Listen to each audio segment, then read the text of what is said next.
A second theme here. Megan, go ahead and come on up. So in this section, we're going to be touching base on just some of the basic ecological concepts and principles associated with these species. So a little bit more of the science, with the idea that we establish the foundation with the science to guide our management. So I'm just going to take a little bit of time to touch on some of the basic science associated with these. So Megan, you can go ahead and take it away. I'll stand up from my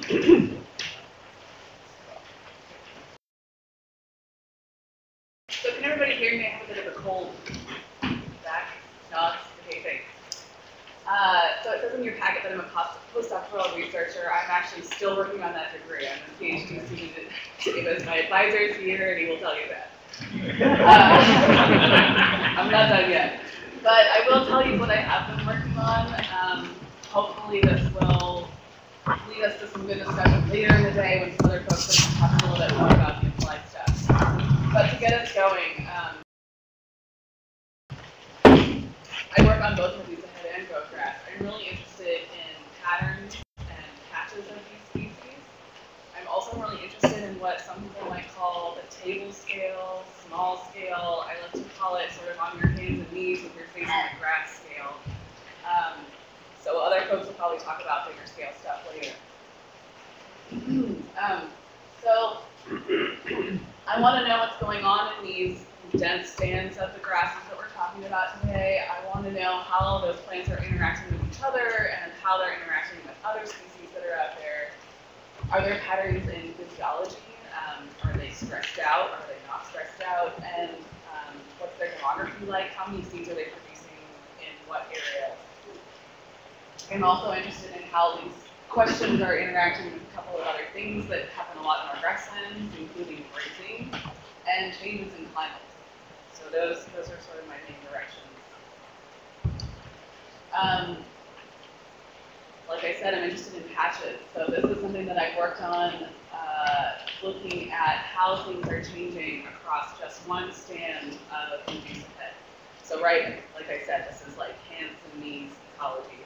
I'm looking at patches that are maybe 1 meter to 5 meters wide, really dense stuff, like almost 100% Medusahead only. And what I did was I measured really dense seedling numbers in the center of these patches, increasingly dense as you go towards the center of the patch. So, let's see if I have a pointer here. Yes. So this is the center of the patch here. The edge of the patch that you can sort of see with your eyes standing back from it is there, and then there are a couple of individual species, or excuse me, a couple of individual plants that sort of trail off to the outside. So what I wanted to do was to, first of all, say, yes, these patches are really dense, and yes, there's lots of seedlings in there. And then I wanted to ask the question, well, how are they behaving later in the season? Well, this is the answer over here. Those species, or excuse me, those individuals that are in the middle of the patch right here are actually a lot less stressed. So I think that's interesting from my ecology point of view, and I think hopefully that'll have some relevance later today when we talk about application. Understanding what's going on with these plants. So, and I apologize, these slides didn't end up in your packets, but hopefully you can absorb what you can here. Talking about competition, interactions of between Medusahead and Goatgrass with other species that are out there. I've been working on some mathematical modeling to try and understand what's going on. One of the big things, so the take-home message from this slide, before I talk about the pictures, the take-home message is litter, I think, is important. So the reason that I'm saying that is that these two different figures here, these two figures, this figure up here is showing the red. This is a yearly simulation, so each of these peaks is 1 year, plants all die, another year, live plants, they all die each season. The red plants here are the Medusahead and Goatgrass, and they're increasing here, right? It's going up. And the blue plants here are the winter annuals, forage annuals. These are the sorts of things that are just really common when we don't see Medusahead and Goatgrass out there. This is including sort of typical litter dynamics. You see litter building up over here. It doesn't all go away usually, depending on the management. This picture over here is showing what happens when litter does not build up, and that allows the blue plants, those winter annuals and forage annuals,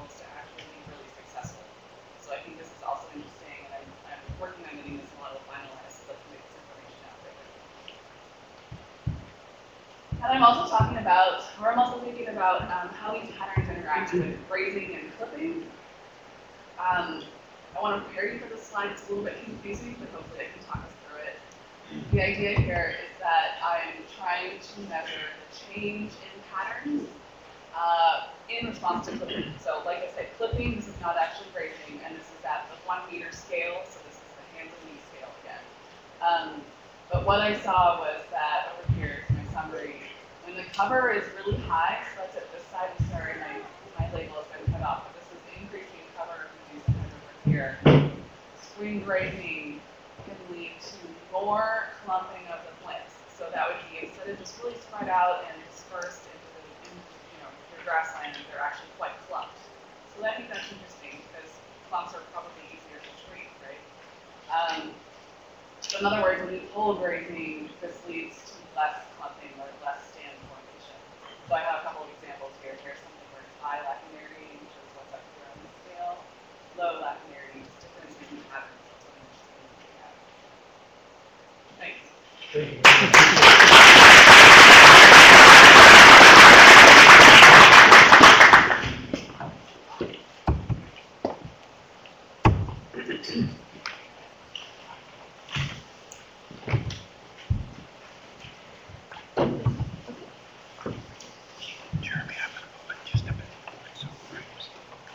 All right, our next speaker is Joanne Heraty.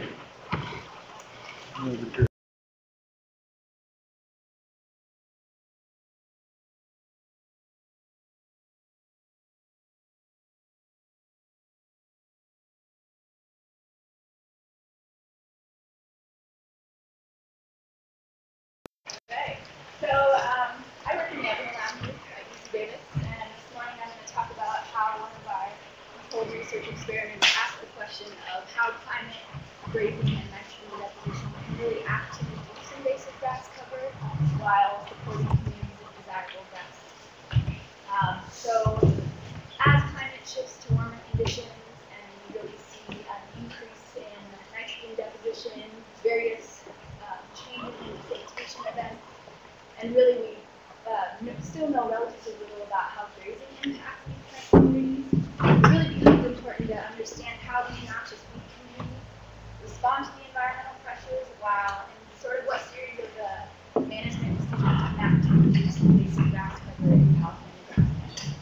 So this is our study site. It's a controlled grassland experiment established in Davis, California in 2007. So we've been running it since then. It's 838 2.25 meter square plots, 1 meter buffer. So we have 10 treatment replicas of the following treatments. The first is a community type, and for most of the species that we use, I've added them onto the bottom of the handout in your packet. So just in case you're interested in what species we're using in this treatment. So we have monocultures and mixtures of noxious weeds, introduced exotic animals, as well as native species. We also have a climate treatment, a precipitation treatment, and a grazing treatment. And I can talk about all of this, what sort of parameters we have after this. So we have many facets to this experiment that look at plant-soil interactions, as well as ecosystem services. But today I'm just going to focus on the relative percent cover of invasive grasses, the Medusa and the Barb Goatgrass, in 2 community mixtures that are typical in California. Weeds mixed with animals, and weeds mixed with natives and animals.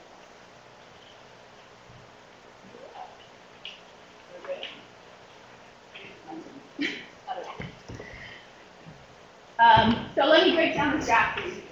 Everybody loves to break down. So along the y-axis here, you'll see the percent relative cover of weeds. And when I talk about percent relative cover, I mean the proportion of weeds, and in this case, we're talking about specifically Medusa and Goatgrass, to other species if the percent was 100%. So essentially what you're seeing here is the proportion of weeds in the bars to other species if the cover was 100%. And then bars with different letters indicate a significant difference if P is less than 0.05. Along the x-axis, you'll see the 2 community types, the weeds and animals, the native weeds and animals, and then the treatments for each community mixture. And so in this case, we're looking at the treatment of precipitation for 2 years, 2011 and 2012. And it appears that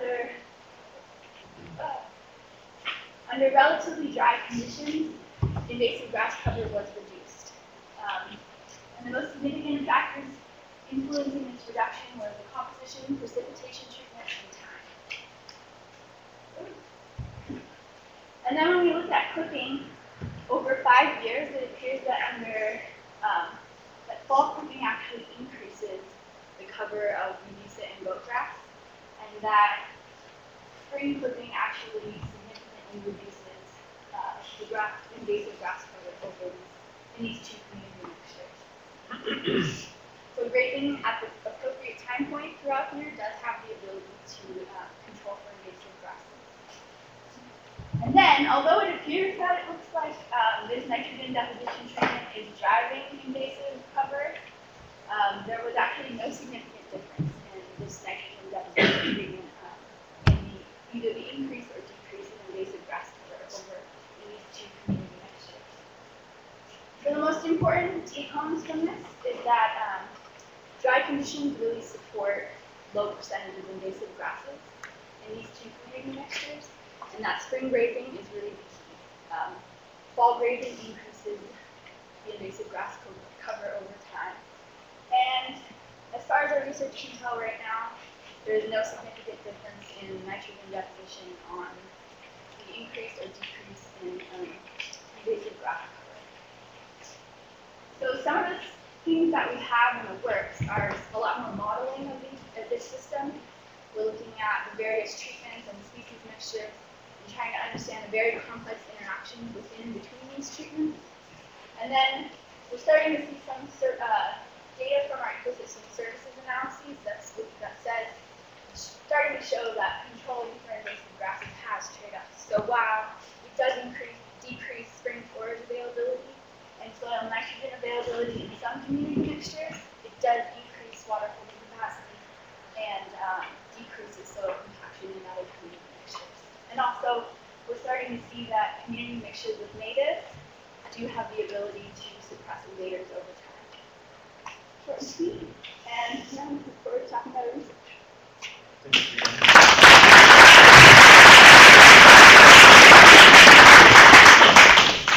Well done.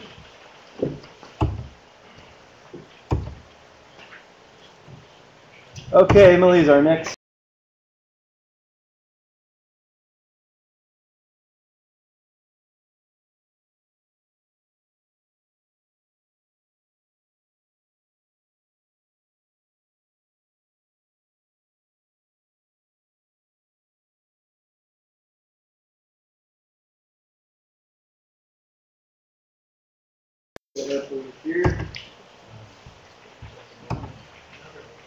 So everybody's doing okay with the format, right? I know it's really short and sweet, and there's a lot of stuff to talk about, but we're trying to kind of just get these all pulled together and then open up for questions. So here we go, Emily. My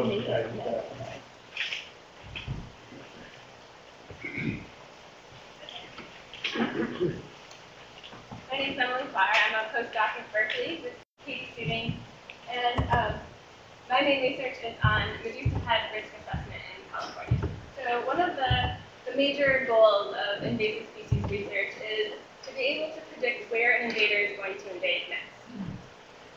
So this is important, of course, from a management perspective. We want to know where weeds are going next so that we can target those places for early detection surveys, for example. It's also important to understand why are those places susceptible to invasion. If we understand that, maybe we can address some of those important factors like dispersal vectors so that we can start to control and spread a little better.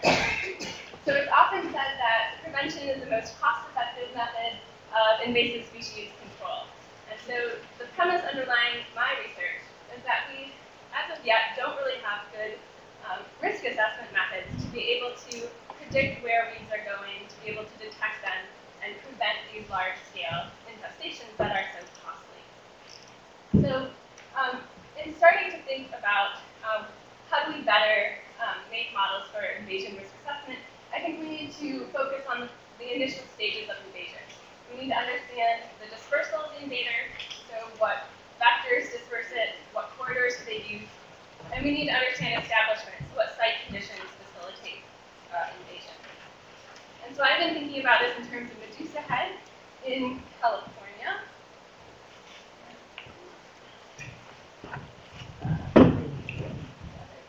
or you don't think you should go forward? Okay, so I've taken a first stab at understanding risk assessment in California using species distribution models. So many of you probably are familiar with these models. What they do is they take GPS coordinates, so locations where Medusahead is known to exist in California, just shown by those blue points in the figure. And we build a model and relate them to environmental factors. So my model that I've been working with, I've been using these 5 predictor variables. And the first thing that these models can tell you is what predictors are more important in telling you where Medusahead is distributed in California. And it pulls out that precipitation and annual temperature are the main drivers of Medusahead occurrence throughout California. And my other variables were not that important. Once you have a model, the next thing that you can do is project this model over the whole area of California to look at what other areas in California have the optimal combination of these environmental variables. And so it's kind of unclear on this figure. Your handout might be better. But the model shows that when projecting to California, the green and yellow areas were the most optimal areas for high habitat suitability for Medusahead. So in all of California, those are where Medusahead will likely expand. The white areas on the graph and the pinkish areas were not very optimal habitats, so we probably won't see Medusahead, invading into the drier regions and desert regions in Southern California. Okay, so with my last 2 slides, I want to tell you about some future work that I'm getting into to use a population genetics approach to try and refine some of these predictions. And I hope that population genetics can tell us something both about dispersal and about establishment. So Medusahead, like many plants, has a variety of different dispersal vectors. It can be dispersed by wind, by animals, and by humans. And as of yet, we don't really know which vectors are most important in driving this large-scale spread in California. And I want to use genetics to help us understand which dispersal vectors might have the most important role. And the assumption I'm making under this research is that genetic diversity, so the number of genotypes of Medusahead that you find at a site, is indicative of how much dispersal that site gets. So if it gets a lot of dispersal, a lot of genotypes are coming in, and you'll have a lot of genetic diversity there. And so I'm characterizing genetic diversity at 40 different sites throughout California, shown in that map, that's the red dots. And I want to ask, which sites in California have high genetic diversity? And are there any commonalities that these sites hold? So are they sites that are all near urban centers, which means humans probably play a large role in Medusahead dispersal? Or are they all in ranches that have a lot of cattle coming and going, or a lot of hay importing that might indicate those factors might be important in the spread? And then lastly, genetics can tell us about local adaptation, or about establishment conditions that might be important. So this is some work, this map is from Steve Novak, who's a researcher at Boise State, and he has found that there are at least 7 different genotypes of Medusahead in the western United States. And they come from a range of areas throughout its native range in Europe. And so my idea is that because these genotypes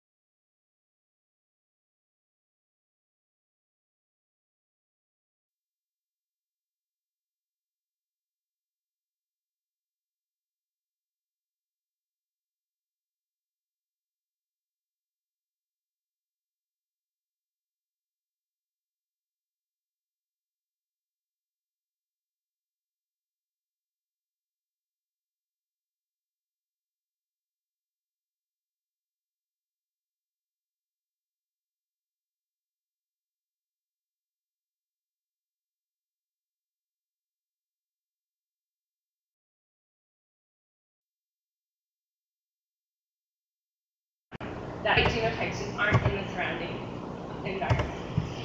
And so these are my research plans, that's all I have, and I'd love to hear it.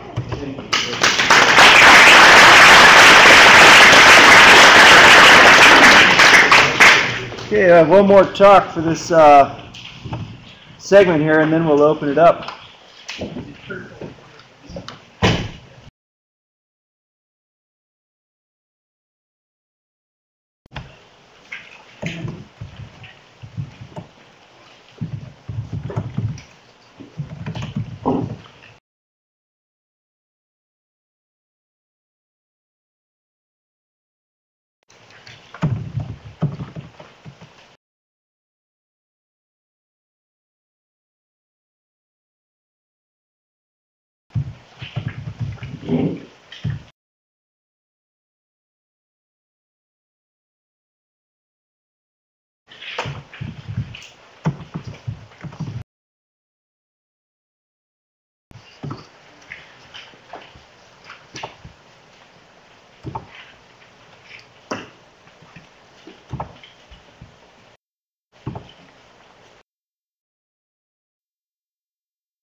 a bunch of people there, and you're worried. Are you going to get any?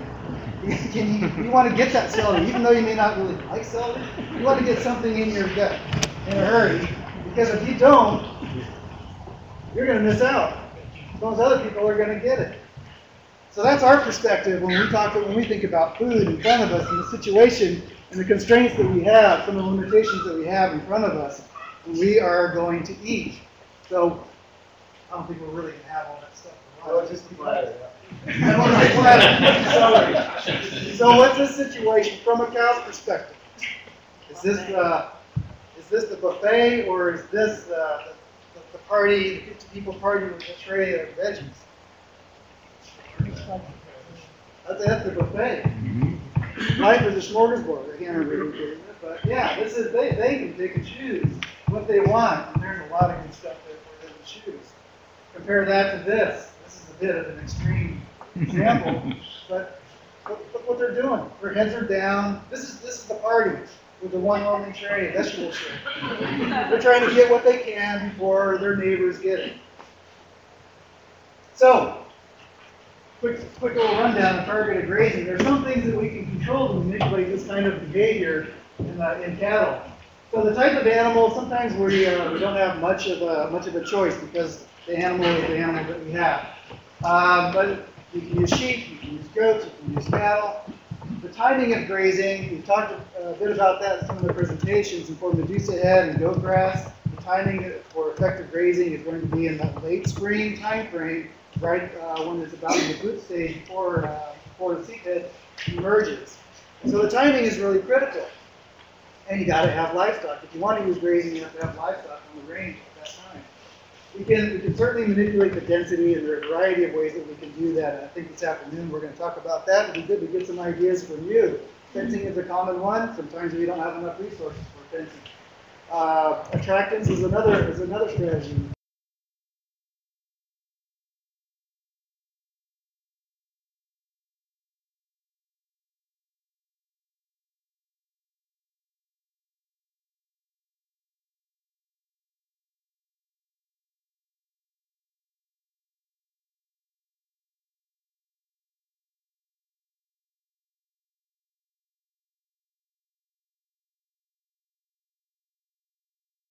Use. Grazing duration. Of course, if you have high density, the duration you have to adjust the duration of the grazing depending on how dense it is and how much forage you have. But those are all things that we can manipulate in order to change the way that animals behave. And just think of that buffet versus the party tray style. When you're looking at the landscape, you're trying to see this through the cow's eyes, through the animal's eyes, how they are going to respond to the environment that you place in front of them, that you and nature place in front of them. So we've done some Medusahead trials to do this, to create that mob effect, that party with the veggie platter, and you can see we got it grazed down pretty good at the right time. And this is conducted out in Yolo County. And after 2 years of grazing up here, it was 2 seasons of grazing, 1 year after the initial grazing. We got Medusahead covered in the, so here are treatments down here. We have ungrazed, just 1 mid-spring grazing, 2 spring grazing events, and 1 spring grazing event in fall only. With the late spring grazing, we were able to get Medusahead down to pretty good levels. It's still there. We're probably not going to get rid of it. And I like the question about what is the objective? What are we trying to do? And that should be for some further discussion of today. And what are we going to do? We can't get rid of it. We're probably going to live with it. How do we live with it? Now the numbers, the grazing numbers that we have this number of sheep for about 1 day. It's about a stocking rate of 80 animal unit days per acre. Of course, it's a very small acreage. We were thinking very small plots. And so how do you take that out to a more realistic setting? You can just keep the stocking rate static and take it down to about 28 to 29 sheep, equivalent of about 7 or 6 cows per acre for a 14-day period. And that's about the size of the window of opportunity we have in controlling these, the time that they're or applying our treatment at the time when they will eat it at that vulnerable stage. So actually applying it, the practice of doing this. This is not the silver bullet. It's one of many tools that we have. And there are many factors that you all are going to be thinking about when you want to apply it. So what's the timing? What's the weather pattern? Is the soil like this past year? Do we have really dry soil conditions? And that is actually probably going to be to your benefit in applying a grazing strategy. After you graze it, the plant's not going to be covered. What's the size of the area, the acreage that you want to treat? And then along with that, you have enough animals of the right class to treat that area. You know, cows are probably the most probably going to be the class of choice, or I should say breeding livestock, because stockers, they come and go. Yearlings, they come and go. Sometimes they have a contract, you got to get them off, and then they're not around at the time you need them to treat Medusahead goatgrass. What's the amount of forage? And that plays into this acreage livestock number. How to concentrate the livestock. Like I said, you can use fencing, you can use attractants. There are various methods that we can employ to get that. Do we have enough fencing, water, other infrastructure that's necessary in order to do this? If we want to concentrate them with fencing, well, you have to have water. You have to have fencing. So there's a certain logistical questions that you have to answer before you apply these strategies. And how do they integrate with other options? Like I said, this is not the silver bullet. There are many other options to use, like fire or herbicides. So how is this going to blend in with the other options that you have? And how do you work that into now, ranch map with Bobcat Ranch? How do you work that into the overall ranch planning? So this is mostly a logistical question. You have large fields that are 600 acres in size, 300 acres in size. It takes a lot of animals to do this. So what are your other management objectives that you have on the ranch, and how do you integrate this into the overall ranch management? So it has to be more of a range ecology or a ranch ecology question. How you integrate this into the mix of practices that you have and objectives that you have. So, like more of 5 minutes. No, you did it down. All right.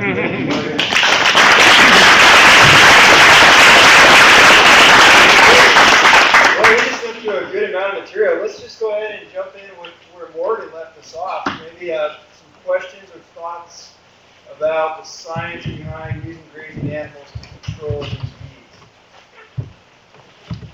Yeah. Do we know how much variation there is in flowering dates? Because it's a very narrow window, we always say that. Is everywhere flowering at the same time? Is that where you mean on the same range? Or so what is the degree of variation? And that the question of one of the previous speakers that has plots all over the state and answer for us in the next few years. She doesn't have anything else to say. Anybody have any comments on variation?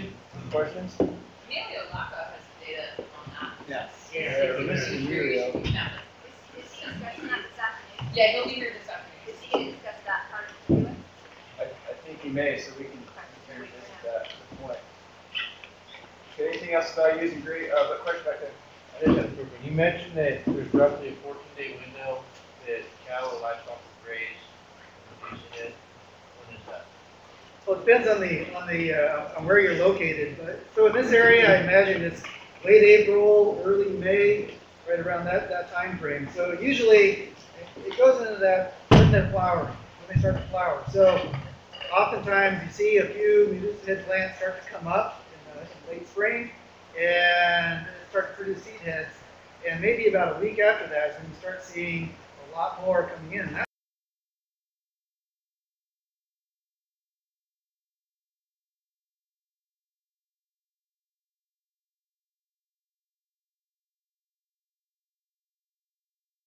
About the time when you're going to try to hit the middle of the ideal area, and it's about a 10 to 14 day window of opportunity that you have. So it varies up and down the state, especially in the Intermountain West, over on the other side of the Sierras. It's a completely different ballgame over there. Another question, Kevin. So Morgan, from your experience,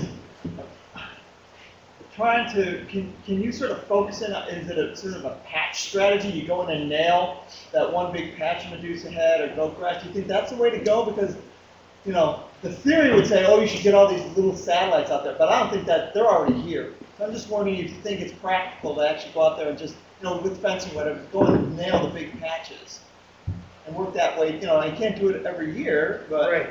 so how, and you can't graze it all. So rotating that high density impact Yeah. around to some high priority areas, maybe some of the more productive areas that you've lost to Medusahead or Goatgrass.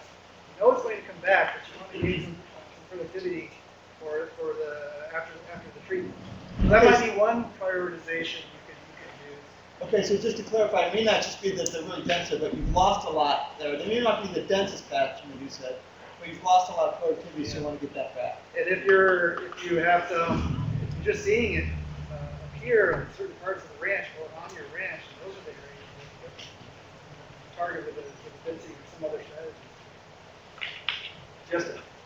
I was going to say the problem that I have at these big large plots, where you're talking 400 plus acres, is you just don't have enough instant cattle to be able to hit it when you need it. So like I'll have nothing, and then all of a sudden come March or later into April, then the Medusahead just goes like gangbusters, and now I have a quarter of the amount of livestock that I need for an area. You can't move them around fast enough, and you can't design hibernating cows or anything to give you those instant livestock that you need. So I think one of the ways we were thinking of doing it, if resources allow, is you use the livestock to target those areas that you really need to, that are infested in a certain way. Then you can utilize maybe a controlled burn in another area and or herbicide in another area, because you can't do all of it at once and get a good treatment. And you can't burn the whole thing because nobody's going to let you, and you can't afford all the herbicide for everything. So you do these kind of in your different plots or fields, like they have a bobcat. Maybe that's one way you can do it and get around not having the livestock that you need. A question way in the back there. Do you differentiate a lot between what we call grazing and what we call just high density? Yeah, there is a big difference. Just the normal, light moderate grazing throughout the springtime, if you conduct that, it'll make that high density grazing easier because you have less forage there to get that at the right time. And so that means just do normal grazing, light moderate grazing, and then at the right time you concentrate your cattle, your sheep, or whatever you have on the area that you want to impact this year. Hammer it for half a day and then put them in a place where there's better forage. Yeah, half a day or you're not expecting them to maintain a Medusahead, but you're alternating. Right. So I didn't have a Medusahead part for a quarter of a day. Yeah. Carrie. Yeah, I'm not sure if there's concepts later, but nutritionally, if you do have stalkers and you have the bobcat in the spring, the ranch that are in the spring, are we going to lose a lot of game if we put them on that at that point during mid-spring or what are your thoughts on that? Yeah, a lot of people don't like to use stalkers for that reason, because they want the stalkers to have more free choice, so they continue that game. But for a day, it may not be that big of a difference. They might go down, but just for that really short time period, or even 2 days. What's that? Even though it's a green feed at that time of year, it's not the nutritional level. That's right. It's that party tray, the celery equivalent. And I think Ken or Leslie can talk about some of Gary, that. we were seeing a pound less a game day. Whenever the sheep or the grasses are being reduced by or replaced by something else, it'd be useful to find out what's replacing. What's coming in after the weeds? Yeah, exactly. Anybody have any observations on what comes in after you hammer one of these weeds, Justin? Yeah, on our preserves in Lincoln, we see a lot more. A little bit louder. On our preserves in Lincoln, again, they're like 400 or 500 acres. As Medusahead goes down, we usually see Bromosordiaceus come up and like Vulpia vermoides, that sort of thing. So if you see a 10 to 20% decrease in Medusahead, that's almost exclusively taken up by those other two species.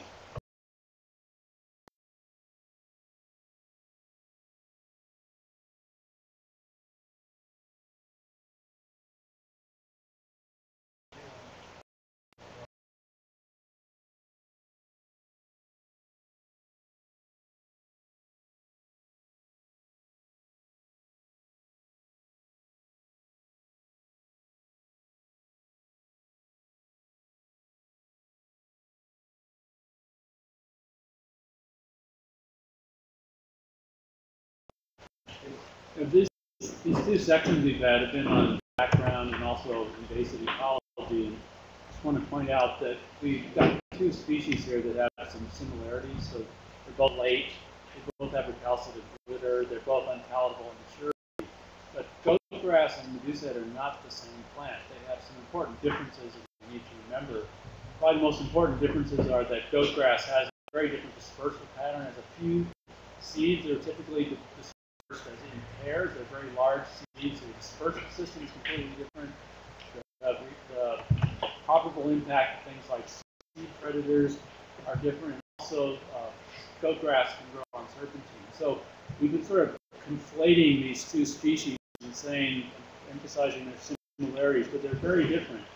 In some crucial aspects that mean that the recommendations for control and management are going to be different for the two species. So I just want to make sure people keep track of that and don't use the same terms for these two quite different species of annual plant. That's an excellent point. Anybody want to follow up with Jim's point on that? Some questions for the group? Well, I just want to throw something else in, and that's sort of a dismissal here about the soil types that are being grazed, particularly in the trial. I think I noticed the olive trees in the background. There's not a lot of rangeland that will grow good olives and good oaks in those trials. Not that there's something wrong with trials, but depth of soil, depth of constraints, depth of fertilization regime, native fertilization versus adding something. Those are things that complex what the image is talking about in terms of just where you go with this stuff. I happen to think that you could actually identify not soil types, but soil characteristics that would allow you a targeting of certain pieces, and particularly a 7,000 acre range. I think in a day I could go out and tell you what landform you can expect an invasion versus not soil type, the landform and depth of soil. Water holding capacity is probably the issue. In spite of the fact that precipitation temperature drive it, it's still water holding capacity, particularly in deeper soil. Right. So I think the diversity is something that we actually have patterns to work with, and to be frank, I didn't see any of that being discussed in any of the presentations before. Right. This is, just to check in real quick, this is exactly why we try to make most of our time to talk. Because we know we can't possibly cover everything, and we don't want to talk at a group of folks that know a whole bunch about this issue.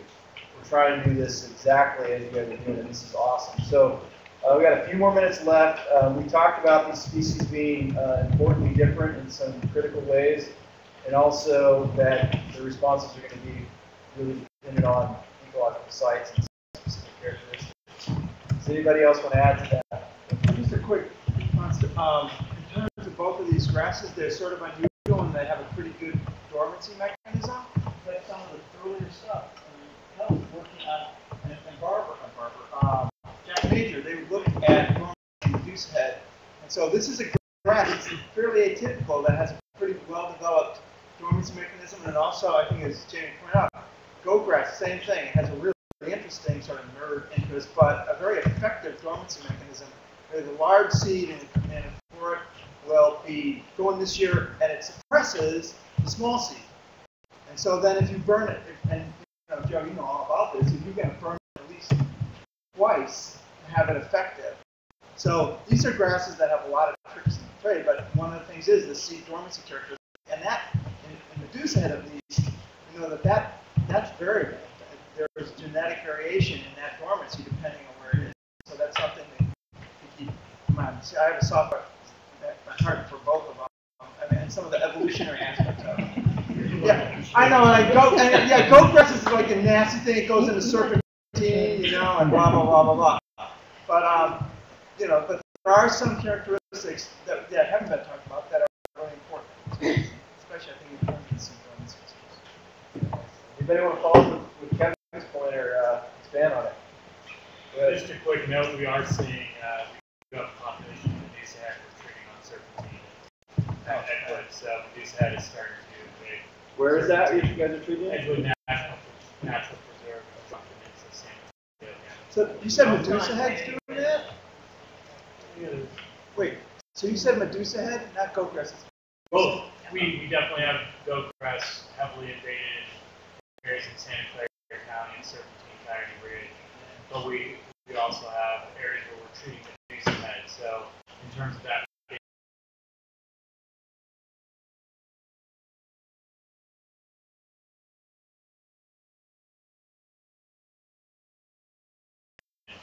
Goatgrass may be more well established now. It may be interesting to see other reports here if other people are saying Medusahead invading serpentine, because we certainly have it in at least 2 distinct locations. Do you know if that's like having to do with, you know, they're talking about nitrogen coming down? Maybe this is too nerdy, but I mean, nitrogen deposition, like basically fertilization from, you know, by tailpipe, you know.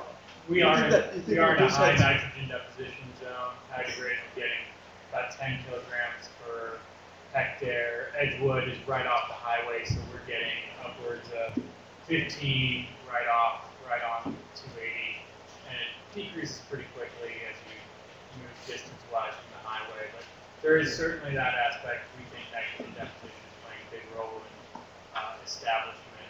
But some of these populations we think have been established for quite some time, so it's hard to know, you know, when we hit that threshold or what's called the critical load for those to be capable invaders.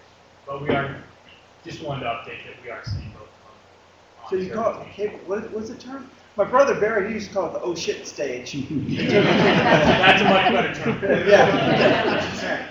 All right, maybe one more thought, Morgan. Well, just pose a question. I think it's really interesting with these differences. In there are some areas in the state where there's a lot of Medusahead, a lot of goatgrass, and there are some areas where we don't really see much of it at all. So it's just a question of why is it? Why don't we see it? Is it because of some soil factors? Is it because of just pure isolation, some of the management, livestock management factors?